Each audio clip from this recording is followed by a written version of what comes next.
Hey, I'm Phillip Bethancourt, 39 years old. I'm married to Cammie. We've been married 16 years, and we are the parents of 4 boys. We've been living in exile outside of Texas from 2006 until 2020, and we just moved back here to Aggie Land back in March of 2020 and brought the COVID with us. And most importantly, you're the proudest member Of the Fighting Texas Aggie Class of 2004. Woo!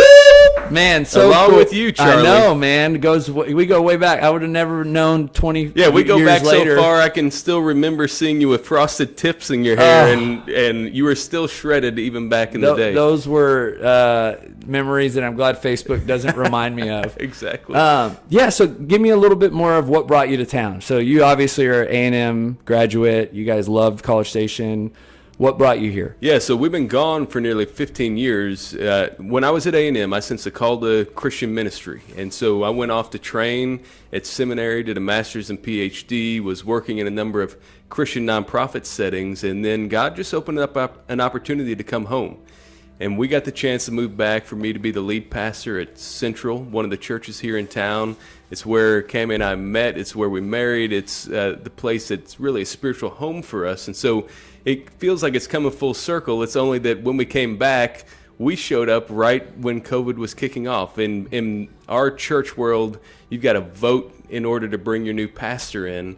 And the Sunday that was supposed to happen was the first Sunday everything was shut down. And so it ended up we had to wait for a month, figure out a plan. And so the day, imagine this, Charlie.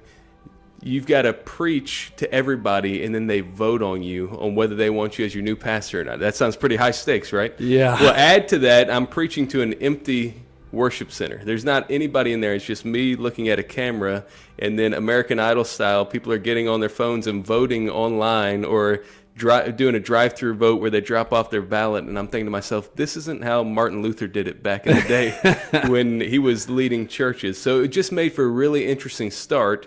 But it's been a fantastic time being back here in the area. Yeah, man, what a way to come in, and I remember that, you needed a kettlebell, Yes, that's right. which I can appreciate, that was one of the things you needed when you came here. That means you work out, right? Right. You were already searching for equipment. Desperate times, desperate measures. But yeah, no, not only that, but to bring your kids, your family into that uncertainty in that moment, but all good things, right? You did get in, or they voted you in. Oh yeah, and settling in great. That's one of the real joys of being back is you see this in every aspect of life. When you get the opportunity to walk with people through challenging moments, it builds unity. It bonds you together. When you have a common mission, it fosters that type of unity. That's one of the things I love about working out in group settings is that common mission often can foster a connection that wouldn't happen. And so in this case, with taking the step into this when it's one of the most challenging moments in the life of any church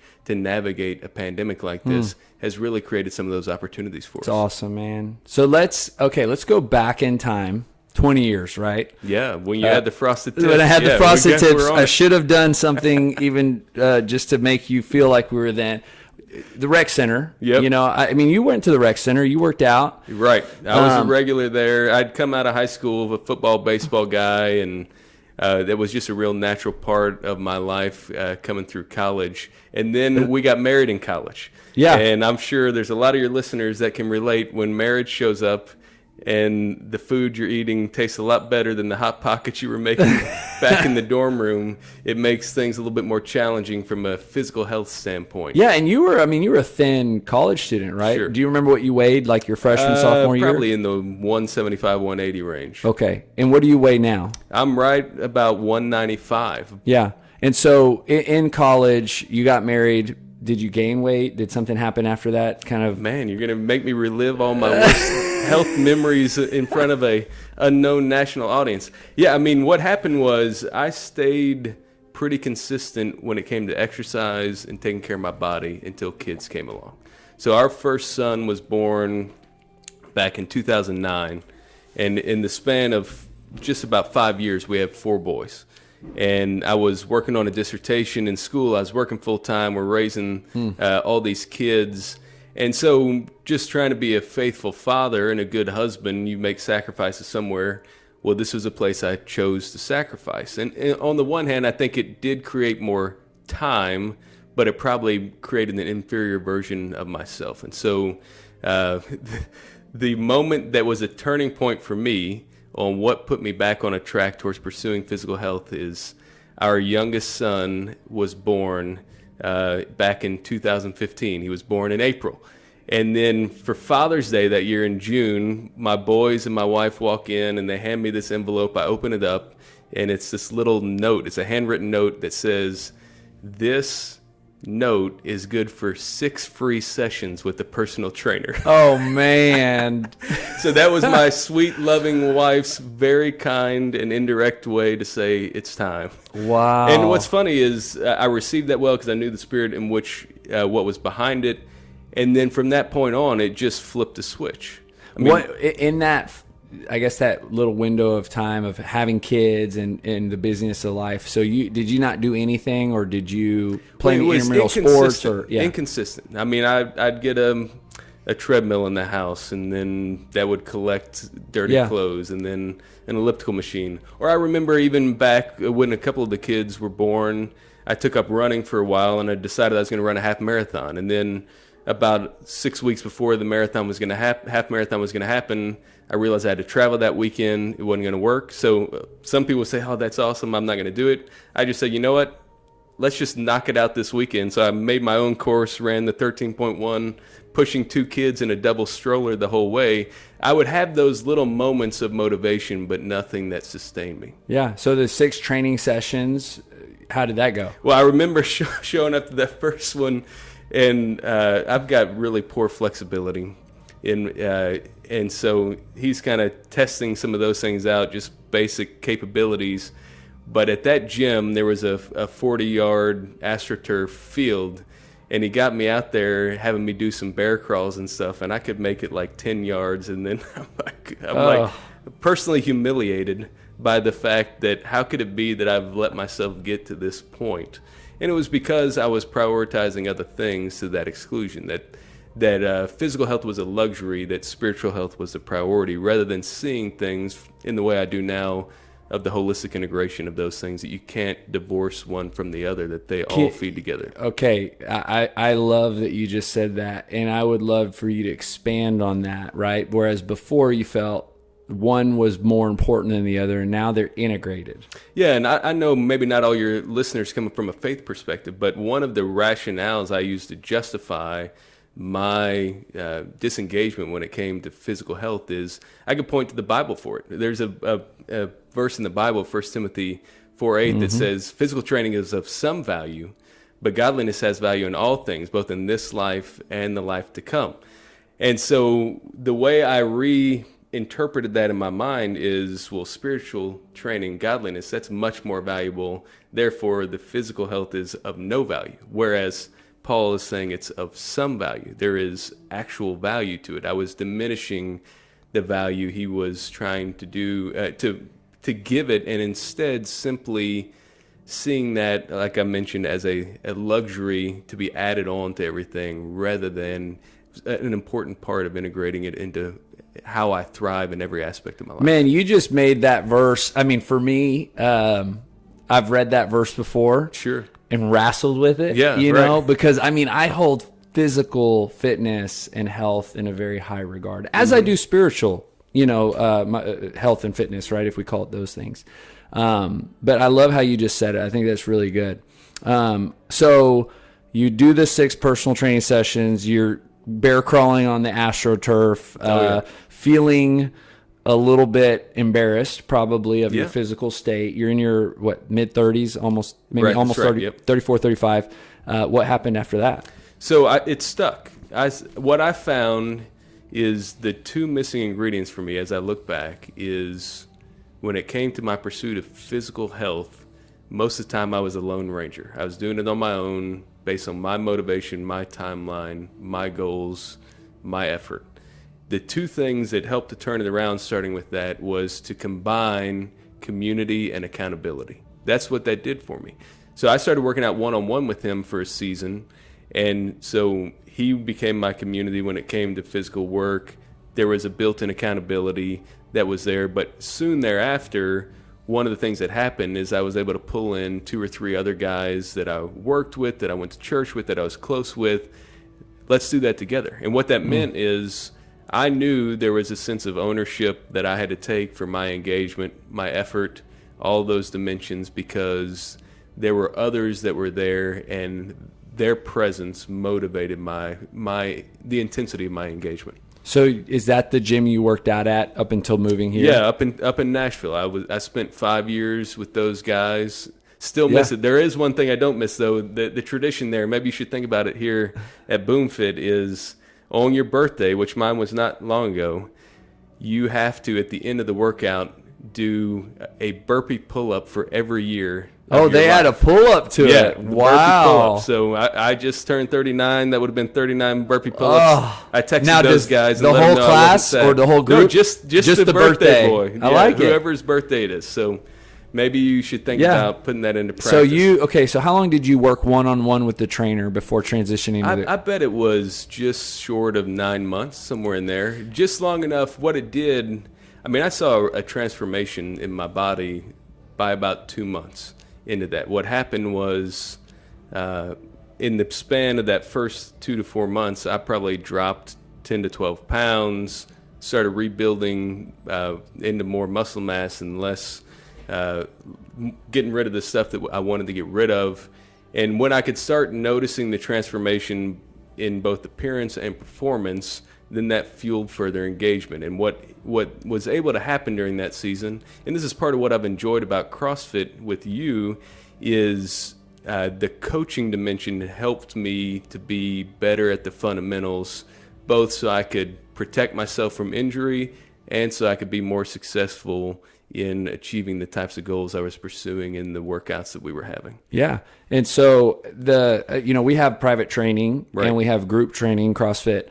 And I love that you transitioned, because I think sometimes people feel like, maybe the group's not for them, right? So they start one-on-one. And then other times people are like, well, the group is all I want. But you saw value in both. And it sounds like you did the one-on-one, and then you almost took a step up into group. And now the group gave you a new value of community that became beyond just your coach, right? Well, that's true. And if I had jumped into a group right out of the gate, what would have happened is I would have gotten lost. I wouldn't have been confident in the skills. I wouldn't have felt the connection or the personal investment. I needed to rebuild a good foundation to where now when I moved here, I wasn't even thinking about personal training options. Group scenarios were ideal because I had a lot more confidence in my performance capabilities, and I knew the value of the community dimension. And I had never done anything CrossFit related at all before we came here. And so that has been the big adjustment for me, is just relearning a new set of approaches, technique, and things along the way, which I've really enjoyed. And I want to definitely talk about that, because the fact that you had never done CrossFit, started doing it when you guys moved here, I think we'll pull a lot of interesting things out of that. But in that time that you worked out with was it friends or was it a class? Yeah, it was friends. Okay, so how many people were in the group? It grew to be 3 of us at a time with the trainer. Okay, and I mean, you guys were pretty much, 4 years working out together. So I'm sure some pretty strong bonds were formed. Big time. How different were those workouts than from what you do today? They were very similar in intensity, but different in technique. So it was a lot of free weights like we do now, but it was primarily kettlebell, dumbbell, very few Olympic lifts, a lot of compound movements like what we do now. So the big adjustment is we did hardly any barbell stuff other than bench press there. And now that's the bread and butter. And I'm like, man, can we get some kettlebells out instead? I feel much more at home. Anytime we got kettlebells on the menu, I'm like, all right, I feel right at home with this. And then you said in the 9 months personal training, you lost 10, or in the first couple months, you lost like 10 or 15 pounds. So, and cumulatively from my peak to now, it's probably about 25 pounds that I've sustained over that 5 years. So how heavy did you get? I was up to 220. Wow. Yeah, that shocked me too. And I'm sure that was why the boys and my wife brought in that free gift for me. Do you remember feeling that weight, like trying to? Yes and no. I mean, day to day, no. But looking back, I mean, there would be times where it's time to play with the kids where I'd engage with them, and then I'd run out of steam. I justify it as, well, we did it, I lost interest, but I think some of it was a lethargic dimension of who I was just affecting other aspects. I don't feel as if there was no indication that it was manifesting itself in other health issues at that point. I didn't feel a real shift in my energy like a lot of people tend to do. So I think I was functioning fine. But, the parallel I think of, I've spent my whole life dealing with allergies. That's been a perennial problem for me. And so I do some things to medicate it, but part of being somebody with allergies is you learn to adapt to living a version of yourself that's less than what it could be, and less than probably what others experience. And I think that's what happened to me, and probably what can be tempting for a lot of people is you learn to settle for what you're experiencing, and you justify that over a period of time, and you don't even realize what all you're missing out on as a result of it. Yeah, I think it kind of goes to our building better people, right? Which is becoming a better version of yourself. And I often say that you could take the person who you would say is the highest achiever on the planet, but if they're not exercising, there's actually a better version of them that is possible. Yes. And so, and I think one thing to highlight, because you've said this in this short time we've been talking, but here's a guy who was 175 pounds in college. Mm-hmm. Pretty average, healthy, active, probably didn't eat perfect. You mentioned some Hot Pockets here and there, but you were that guy, right? Gradually over the next 10 years post-college, right? You had 4 kids. Of course, you guys got married. 50 pounds just showed up, man. That's right. When you put it like that, yes. It's again, that's the, I call it the gravitational pull, right? The current of life, that literally you end up on the other side of the ocean wondering, how did I put 50 pounds on, Right. And you've the fact that you've kind of started implementing habits, I think is so cool. So, you guys worked out, you moved to College Station. You got a 53-pound kettlebell. Yes, I did. And what did you do during that period of time? Well, so when we got here, everything was shut down. We're living with our family at the time. We didn't have our own place because everything was in a holding pattern. And I knew, I'd been coming off of working out several times a week with my buddies up in Nashville.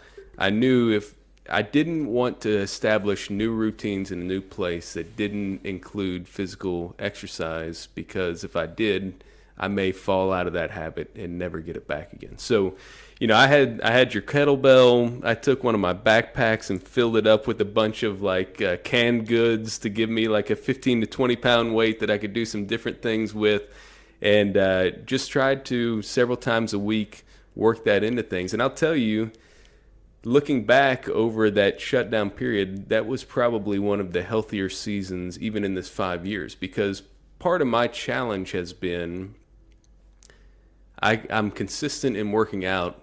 I'm less consistent in making healthy choices when it comes to eating. My old job, I used to travel a ton as a pastor. I'm constantly meeting with people for meals and things like that. It's just easy to not make good food choices. Well, when you're shut down and nobody's going out, I'm just eating at home, and it's like the pounds are just falling off. I dropped all the way to below 190 at one point during that time. Yeah, it was a really healthy period, but I knew as things bounced back, as soon as you were ready to open the gym back up, I was ready to step into things because I wanted to reconnect and have that community and accountability. Yeah, and I remember when you and your boys came and looked at the gym, and so let's now kind of talk through the last 6, 7 months or 8 months since you started CrossFit.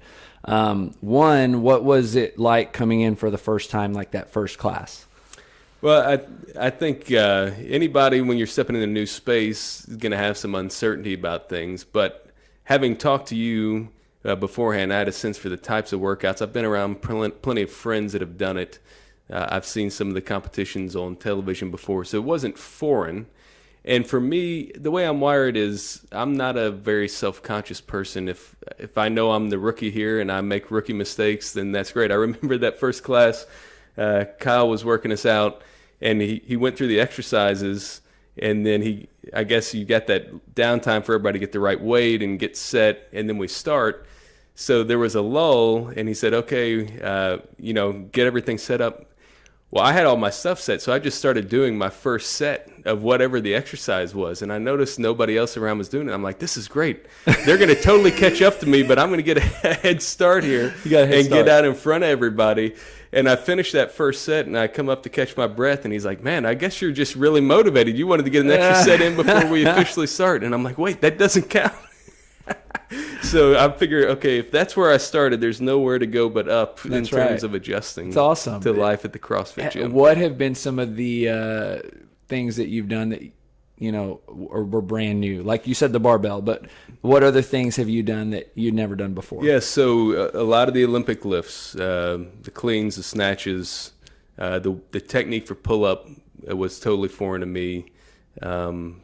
Those are the main things that come to mind. A lot of the other compound movements we would do similar things up there, but it's just a lot of barbell adjustment. And for me, with my challenges with my own flexibility, that's been something I've really had to work on technique, making sure I'm protecting my body while doing that. Have you seen improvement in your fitness? Yeah, I think so. One of the upsides has been in my old gym, I was consistently topping out at twice a week. The goal here is 3 times a week, so I'm just getting a little bit more each week and stacking it together, and that's been really good. And the quality of coaching has been great. I've been thinking about this. A CrossFit coach is, in one sense, has similar responsibilities and opportunities like a pastor does. So for me as a pastor, I get time with my people 2 to 4 hours a week. Like they're engaged, they're learning. I can pour into them and invest. And what I'm trying to do is inspire and equip them to live the rest of the week in a way that reflects the best version of who they're called to be in Jesus during that time. But it's hands off the rest of the time. And I only get 2 to 4 hours, then they've got to go and make choices with how this way they spend the rest of their life. And I imagine that's a very similar thing for y'all as you're leading people in their fitness journey. You get that concentrated time, whether it's 2 times a week, 6 times a week for that, but then they've got to go make their own choices on, is that going to be a detour from an unhealthy lifestyle or one of the things that propels them to be more healthy in every aspect of their life? And I tell people, the more often you work out, the better you're going to eat by default. People ask what's more important, eating healthy or exercise to lose weight? And, is it 80-20? Is it 50-50? And I say, it's 100% both. Yeah, right. Because eating or working out makes you conscious of what you're going to do the rest of the day. And like you said, as a pastor, it's once a week, right? For us, we get to see you more often, which is so cool, right? Because hopefully our goal is that the more times you come, the more impact we're making. Right. I love the illustration. I think you're absolutely right. And I've kind of, even as a personal trainer or leading groups, it's amazing the influence that you have in people's lives. They really look up to you. You have people that they are way beyond your intellect or your, income but they look up to you because you're helping them in an area that they need help. Well, and probably another benefit of working out in the group setting is it fosters humility. It's a place I can count on coming 2 to 3 times every week and knowing when I walk in there, I am not the best person in the room at what's happening. Yeah. And it's like in my old gym, in that group of 3 guys we worked out in, one of them is an Aggie, a former Yale leader who was training for the military at the time. And when we'd get around to Memorial Day, even though we didn't do CrossFit, we would still do a Murph. And I'm not making this up. He did his Murph with a 20-pound vest in 27 minutes. Wow. The first year that we did it together. And so I'm sitting there trying to hit like 48, 52, something like that, and watching him, and I'm like, my goodness. And so there's this sense of, in a world like ours where everybody wants reinforcement and affirmation, I think there's something healthy to consistently putting yourself in a spot where you're comfortable with not being the best person in the room and having that humility reinforced. Yeah, no, it's great that you mentioned that. What you said about eating being a struggle for you. So what does your diet look like now? Where are the struggles? And have you made some positive changes? So what I've found is the best changes I've made in the last 5 years have been just being more conscious when it comes to portion control. If I were to go into detail about my dietary decisions, they would not meet Charlie Loomis standards. I can promise you that. But for example, when I go to Copy Bridge to have a burger, instead of getting the half-pound burger, I get the third-pound burger. That's cumulatively over time, that's going to add up in a positive direction, right? And I think some of it's come to just being willing to try new things, but also to be conscientious in the many times I'm sitting down with people for meals. Just being responsible in what I choose to have, and then making good choices, knowing what's coming up. Like today, I knew I had a breakfast with the guy and a lunch with several people. That means I'm going to eat very light tonight because I don't need those additional calories, and thinking more holistically than just what's going to taste good in this moment. Yeah, no, and I think you're looking at the big picture, as opposed to doing whatever you want, whenever you want. You got 4 boys. I do. I mean, yes, they're already going hard and fast, but it's only going to get harder and faster. So do they currently at this time see what you're doing in your exercise and your fitness? And have you noticed that you can keep up with them better, or are you trying to keep up with them better? How do you perceive fitness and having 4 boys? Well, they've been a great benefit in that regard because they're all naturally athletic. They're interested in different things. Some want to be runners. Some want to do basketball, football, baseball, you name it. But there's always competition going on in their house, and they always like to try to beat dad. So there's never a shortage of chances to be physically engaged with them. And they know when I come back from the gym from my 6 a.m. class and they're getting ready to head off to school, they're regularly asking me, what'd y'all do today? And then they'll hear me talk about people that are in the class, and I'll tell them, oh yeah, she trashed me again. She totally smoked me. She's way better than me, or he outlifted me again, or I finally did something better than them that time. And there's this interest that I'm trying to foster. To zoom out, and just as a parent, one of the best gifts you can give your children is to help them to normalize and understand the healthy behaviors you want to see them embody when they're adults. And so I don't want to keep this dimension of my life segmented off as if it's unimportant to them. Even if they're not participating, they're learning how to think about physical fitness just even unconsciously by watching the way their dad does it. I like that a lot. How if at all, in your role as a pastor, and we'll call it as a spiritual leader and guide, and I've had Brian Fisher on the podcast, and Will Lewis, and other people that are similar in the role that you play. How do you think this ties into your leadership and influence as a pastor, right? The being healthy, modeling health and fitness. So one of the main benefits I've found once I picked this up 5 years ago is the tremendous effect it had on my emotional and spiritual vitality, especially when it came to navigating stress in my life. Pastoral leadership, by nature, spiritual leadership is inherently a high pressure, high stress environment. There's constantly people evaluating what you're doing.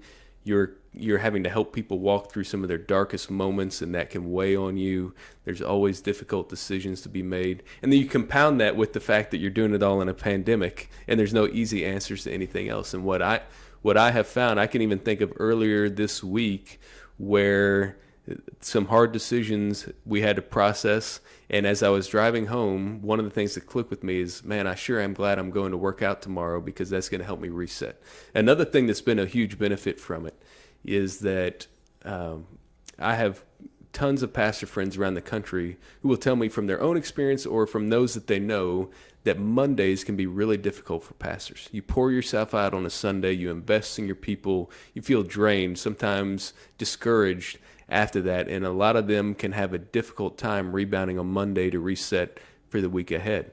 Well, in the limited time that I've been serving here, that hasn't been an issue for me. And one of the main reasons I think that's the case is because I'm right here at 6 a.m. every Monday, and there's a mental reset. Like, that's the point at which the clock starts over.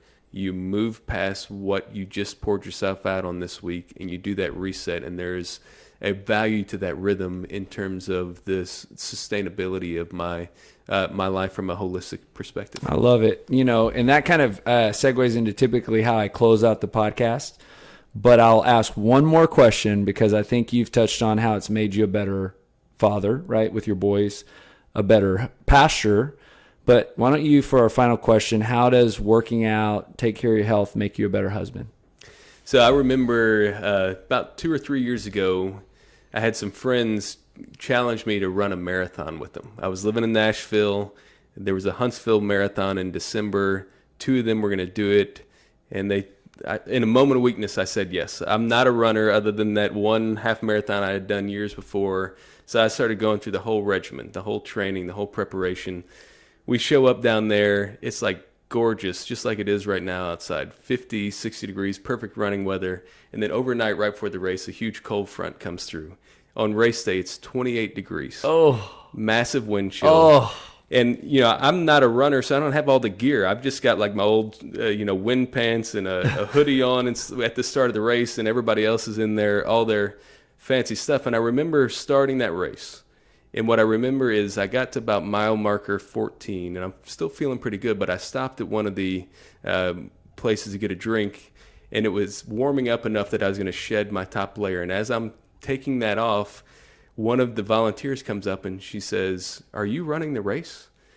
And I said, "Yeah." And the thought that dawned on me is I don't look like somebody that's running the race. My appearance, my physique, my attire, none of these things match up. But yes, I'm running. So I got back going again. Well, I hit the wall at mile 18.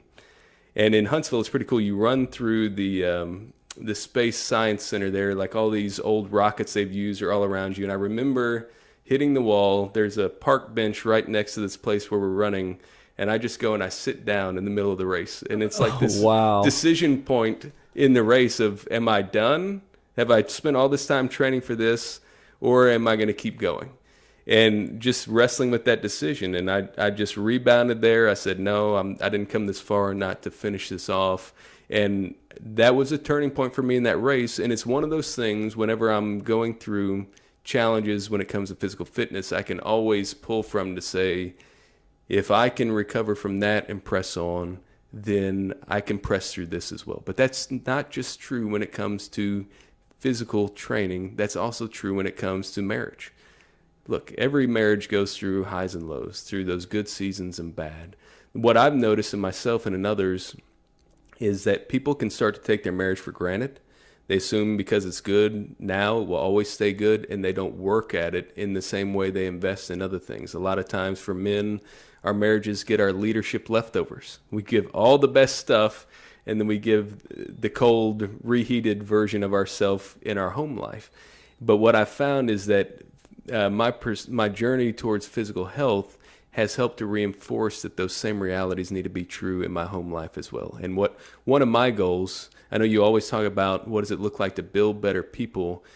Part of the motivation for me on building better people in my own life is I want to be the best version of myself at 39, so that when I'm 79, I'll look back and be grateful for the ways that I was faithful to honoring God's gift that He's given me in my body with the way that I'm living right now.